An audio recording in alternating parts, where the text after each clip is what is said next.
You're watching Throttle House. I'm Thomas. And I'm Jack! And it's not really news that the Model 3 Performance goes fast in a straight line. James is probably making a lot of really funny faces right now. It's always done that. But one could assume that because of Model S Plaidgate, that they've learned a lot about braking and turning. So hopefully this Model 3 Performance has a lot of upgrades.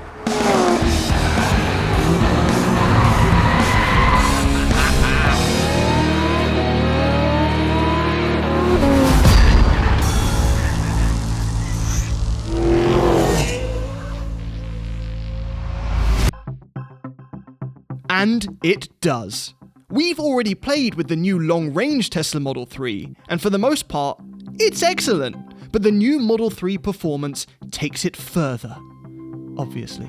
For your extra dollars, it gets more power, yes, but it also plays host to more aggressive aero and aesthetics. And inside, it still benefits from the all-new Model 3 interior, or not benefits if you're talking about turn signal buttons on the steering wheel, and it even gets fancier, more bolstered sport seats.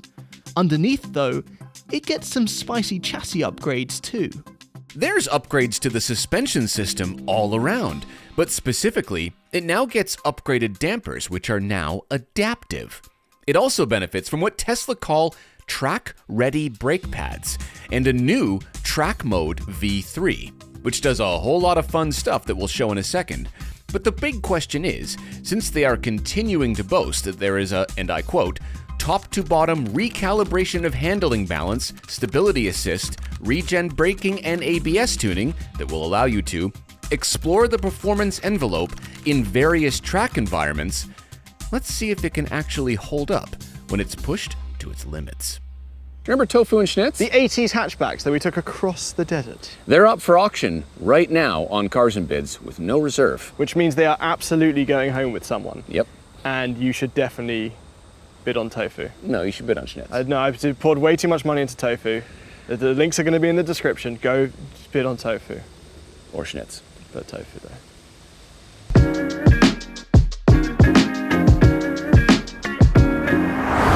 Oh, here we go. Okay, so I have set a lap time in this. Yes. I'll tell you later, but I did that when the charge level was the highest. We're down to 63% now, and it's still quick. That's Okay, blisteringly quick. That is extremely, yes, scary. Brake pedal feels good. It's fun. Steering feels nice. Does it feel good? Because that might change. I'll tell you from experience. The steering feels so nice. The steering is great. That's understeer. Hello. Understeer. Well, we can, a little bit of oversteer we can there. adjust it now. Here, well, yeah, we'll just give you a little bit more oversteer there. Just Thank a you little very bit much. more. Thank you. That's kind of cool the way you can just do that. Yeah, just a little bit more, right? Yeah. Just a little more.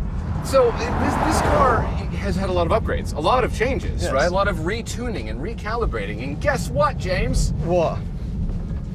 It's not much better. Oh.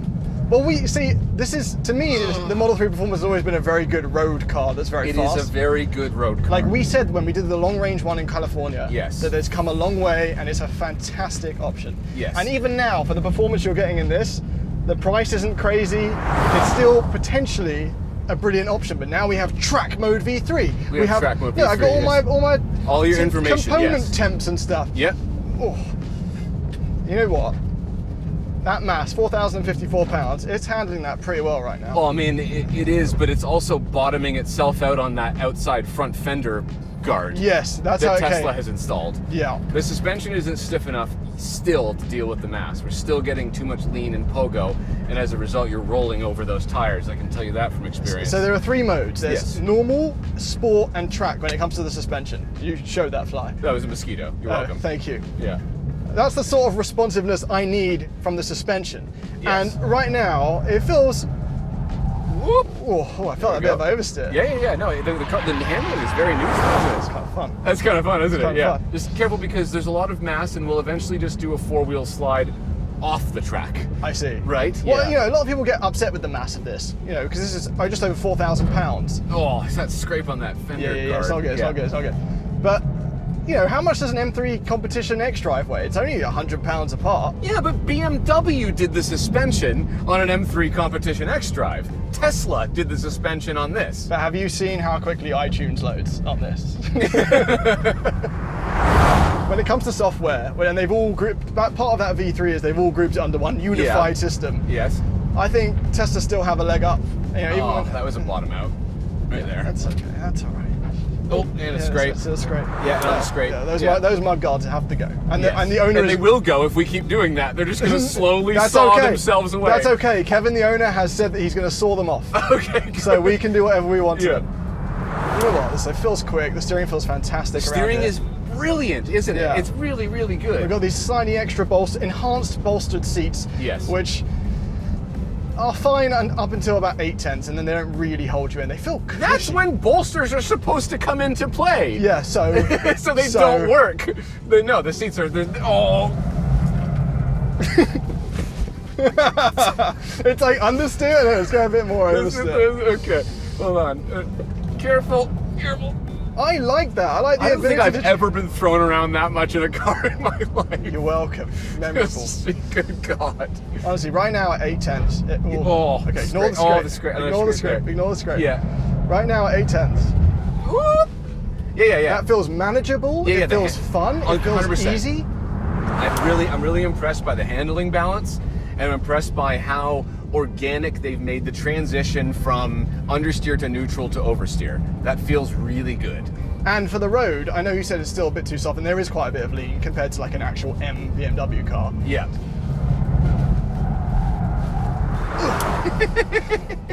Okay. You see, the way that you're driving it right now, you're having a great time. Yeah. This is exactly what this car is good at, right? What it isn't good at is the lap time bit and the really pushing it at 10/10 situation. I'll elaborate in a minute, but Come take us 10/10. Why don't we click this? Can I do the drift mode first, and then we'll do lap time. Drift preset. Drift preset. All right, let's do it.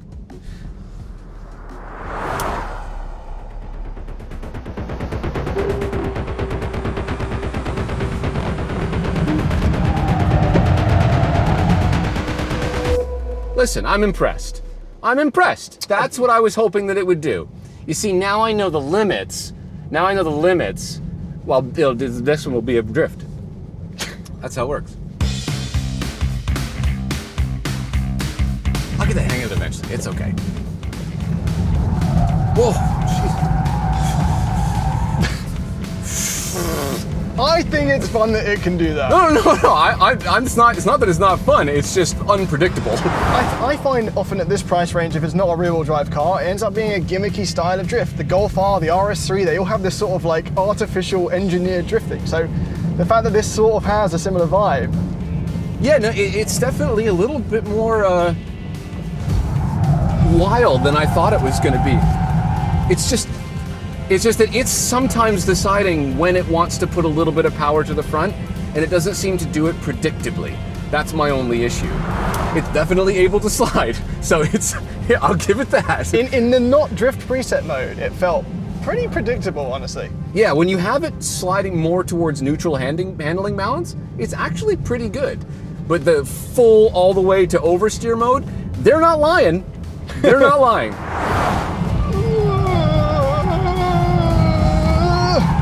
Hey! Yeah, we're getting that. Okay.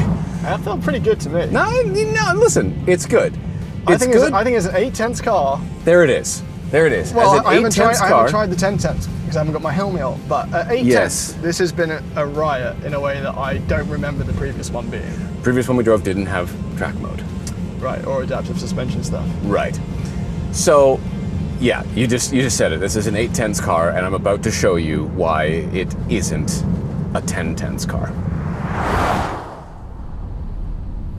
Okay, so as I mentioned, these laps were done at the beginning of the day when the tires were fresh and the battery was as full as possible, given where the nearest supercharger is located to our track. And as always, our rules for lap times are 1 warm-up lap, 3 hot laps, and 1 cool-down lap. So, I opted to have the car set in track mode, obviously, and I opted for a neutral handling balance setting on the little slide. Brakes too hot. Braking performance reduced. I didn't even finish 1 lap yet. Okay, we're just gonna do it with the brakes too hot. See what friggin' happens. Alright, so let's try that again. This is the only fast lap I did, as by the end of it, the brakes didn't feel awesome. but this lap went as well as I think it could have. As we mentioned, the steering in the Model 3 is fantastic, lots of communication, and the handling balance set to neutral is truly neutral on the throttle. The car is very easy to get turned around the corner, and the overall balance of the chassis is predictable. However, it's still undersprung in my opinion, and I bottomed out the suspension, not the mudguard, the suspension, more than any other car I've tested here. And when you get it really moving, it's just not confident mid-corner or under braking on those tires. And even though in Canada our Model 3 Performance has 50 less horsepower than the US spec, which was bumped to 510, it still felt under brake to me. But I did at least manage to nurse it around for one fast lap.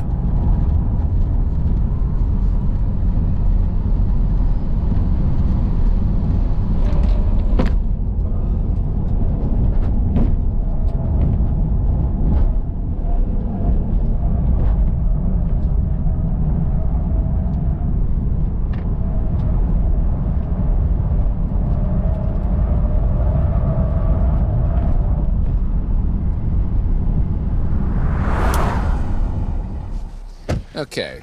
Curiouser and curiouser. What's curious? Why didn't I see you do 3 hot laps? Because I couldn't. You just didn't have the willpower? No, I was ready to go. The car, on the other hand, well, specifically the brakes and the tires, and the suspension and the tuning and all of everything. But it's got the new stuff. It didn't make a difference. It overheated the brakes immediately. Turn 3 of the first lap, the brakes flashed and the thing overheated. And then I had to let them cool a little bit, and then I eventually said screw it and did a full hot lap with the brakes technically overheated. And then the tires fell off by the end of that first lap. When you say fell off? By fell off, I mean like that's just like kind of like a racing jargon for like I was doing 4-wheel slides with 0 grip. They turned to ice. Right. Overheated them completely, right? You did warn that 10/10 wasn't where this, the full shebang was not what this could do. It's not anywhere close, and there's a little bit more to discuss about that in a minute, but just lap time. Yeah, so the previous Tesla Model 3 Performance all those years ago did 113.95. 113.95. And that was the first year we were ever here. Yes. The track was incredibly green. Yeah. One could argue that I know the track better now than I did then. Yes. So what would you think the lap time would be? And trust me, the lap that I did do, I was on the limit. I drove the car as best as I possibly could. I believe you. I believe you. As I always do for every car. I'm going to guess... it didn't look good though, so normally I'd say 113.10 or something. Get a bit more speed, and I'm going to go 114.5. You think it's slower than the other one? Yeah. No, it's not. It's about 113.17. So I was on it with the first. You guess. actually nailed it. You made me doubt myself. He's getting really good at this. It's freaky, actually. Okay. I literally never tell him. No one else gets to know until so this almost moment. a full second quicker. Yes. And it fell apart. Yeah, it fell apart. That's got Nailed it, Tesla. That's exactly what we were looking for. I don't know what that means, but yeah. Okay, so I do have to say that, as we experienced, when you're out there drifting in, you're having fun, the steering's great, on the road it's fantastic. It's honestly a fun car to drive. I really enjoy it. But I draw the line at the fact that Tesla calls this a performance. People do take these to lapping days at tracks that are much more dangerous than this one. Faster, yeah. Much faster. Like if someone took this to Willow Springs and did a track day with it, I would be genuinely worried that they're going to end up in a lethal accident. No, they've added more airbags in the new one. So there you go. Yeah, okay. More safety. More safe. So that's a typical Tesla problem. Let's just add a Band-Aid. Like these mud flaps, for example. Yeah. That I think what was happening is the early cars were getting scratched because of the stickier tires. So instead of just re-engineering the car or something, Tesla's like, well, just stick this thing on here, that'll do it. Yeah. And then as a result, no one took the car out and test drove it to go, hey, these things rub on the ground around every single corner. Anyway, and they scrape over bumps. They scrape over bumps. It's horrible. So the issue that I have is that any other car manufacturer would drive their, doesn't matter how much the car costs, because it is quite a good price for the amount of performance that you get. Do you agree? Yeah, especially in the US with the rebates. Yeah. The issue that I have is that any other manufacturer would drive this car as it is and say that simply isn't good enough. The fact that it pogos on its suspension, the suspension still isn't stiff enough to deal with the mass. The tire choice is I think crap. it's better though. The brakes are unacceptable. It is the better objectively by 1 better, second. Yeah. The no, suspension, but the suspension is better. Yeah. It is better. I agree. It doesn't pogo as much. No. And the drift mode is really fun. It's not even as synthetic as things like the RS3 or Golf R. It's a better execution of that. No, it's a fun drift mode. Once you get the hang of it, it's good. But I just think that overall, this car, as far as I'm concerned, isn't acceptable. Like that's just that's where I stand at. I think I think it's the lens at which you approach it. Like if the word performance. the performance. When Audi add performance to a thing, they add. It means something. When it means It means extra. what the word says. No, it doesn't. It doesn't. What you want is a performance competition in Audi speak. Because when they add performance, they add power and some wheels. No, but I'm the also- competition adds coilovers and Sure. But I'm not just talking about competition and performance. I'm just talking about like simple engineering standards of safety and longevity, right? So like if you could take a random Honda Civic and say, oh, it costs X dollars. You could probably make the whole thing cost 10 grand less by making all the components more crap, but then it will die after 60,000 kilometers. I see. So Right. if they released a $10,000 package for this that was carbon ceramics. No, better- yes, they did that. It should just cost $10,000 more and have those things. It doesn't have to have carbon ceramics. It just has to have better quality pads, better quality fluid, bigger brake rotors, better tires, better suspension tuning, better sway bar tuning. Everything needs to be better. Any other manufacturer, even in like the base 330 or Audi A4, would be able to do more than one lap without falling the heck apart at 10/10ths, even though they're not meant to be track cars. So you can tell Thomas is really incensed. If they fell the heck apart. Yeah, see, I'm just keeping it PG Yeah. here because I want everyone to listen to this, Okay. right? So That's not my a car issue. that can be tracked. Think of No. the performance as like. Yeah. Please be careful at Willow Springs, as I know a lot of you guys take them there Yes. and drive them. Just But for the other 4 million of you that will never go to a track in your Model 3 Performance, Sure. have fun. enjoy entering the living room of an old lady's house when the brakes overheat a little bit too much and you go really, really fast. The good news is, she's going to see you come through that house and go, What a great red! that's got the new red, and also because it's the performance, it's got the front splitter and the rear diffuser. I thought this was called the bug collector. Yeah, because you're a murderer. Look at that. Some bugs were harmed in the filming of this All video. of the bugs in Ontario All of the bugs. have been killed. I think the new changes to the front really look good, and they particularly look good on the performance. Yes. These wheels, They look really good, actually. yeah, the aero bits have been taken off them, Yes. so they look a bit more pure now, and they do look. Didn't help with the cooling. That's weird. Otherwise, I still think that from certain angles this car looks great, but it's still, and I actually don't have a problem with this. I'm not faulting of this, but the proportions are super weird. It's like an egg with a little front end on It's it. eggy, for sure. But that's just because it prioritizes passenger compartment. Like they packaged it intelligently so it's comfortable to sit in and be in. But it does get the insane badge. Sorry, so that's not the plaid badge. The plaid No, badge there's is like no that. color in that. A little bit of blue in there. A little bit of blue, but it hasn't got the crazy. Got the red. Yeah. Yeah. This is just the insane badge. So they've gone. I thought that was aftermarket, but they've actually that's from factory. It's kind of a weird badge, but I don't know. It's cool. I don't know. I don't You mind. see that? I'm not going to mess with that, but I could probably outbrake it. Or turn. I think the seats quicker are at comfy. any They could be corner. a bit more bolstered. On the lap, it was hilarious. Like I was desperately holding onto the steering wheel to just stay in the car at all. You can't bolster a car, but have put nothing in the bolsters. They're comfy, They're just no. Look, seats are great, They're but like for performance, like for sure. yeah, No, I think the word performance it's is thrown me off here. Yeah, it's like the word genius. It's just overused these days. But from a actual acceleration standpoint and the drifts and there's a lot of good here. It's not finished. They didn't finish it. No one drove it and was like, "Oh, we need to improve X, Y, and Z." They just built it in a CAD program, assembled it, and then sold it to the nearest person who but could. that is Tesla. That is what they do. Yes. Yeah, this is we left the sort of era of overbuilt, over-engineered, and now we've moved towards underbuilt, under-engineered as fast as possible. It's literally what this is. Ladies and gentlemen, the Tesla Model 3. The Tesla Model 3 Performance. When you actually think about it, it's sort of the microwave meal of performance sedans. There's a little bit of plastic you should probably remove. At the press of a button, everything happens quicker. Certain areas of it heat up faster than others. And once you taste the final product, you realize there's a reason it's a little bit more affordable. We said it before, just the regular new long-range all-wheel drive Model 3 is probably the sweet spot in the lineup. Save some cash, still quicker than most any car you'll see on your commute, and a properly wonderful car to live with. Turn signals and gear selector aside.